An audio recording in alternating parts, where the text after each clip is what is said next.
Wai Hafsa, anya lafiya kuwa? Ni kaina ya kulle na gaza fahimtar me ke faruwa a cikin gidan nan. Ina ruwanka tsohon munafiki? Ka san shi da zuciya ai ba zai tsaya jiran ka bai. Ai uwa kawai mun yi hakurin zama jiran ka ne wallahi. Kai. Kaka, dan Allah dan Annabi ku yi hakuri abin da ya faru.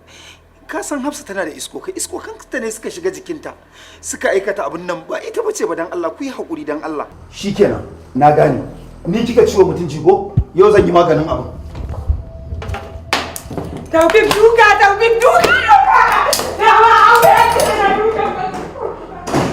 Wannan yarinya ba ta da hankali ba san me za ta yi mun ba. Me nake gani a hannunki? Au, kana tunanin ka da ki banza? Wallahi Taufik sai na rama duka na. Lafiya. Wato har ka zama mijinta ce. Tun ba a je ko ina ba. Zaka sa ta a gaba ku fito daga yin aure jiyan nan. Amarya a titi. Umma ai ba wani abu bane ba. Ke, ni ne mahaukaci? Dan kin rena mun hankali nike ga mahaukaci? Tsohon ki ne mahaukaci, kin baro shi a gida.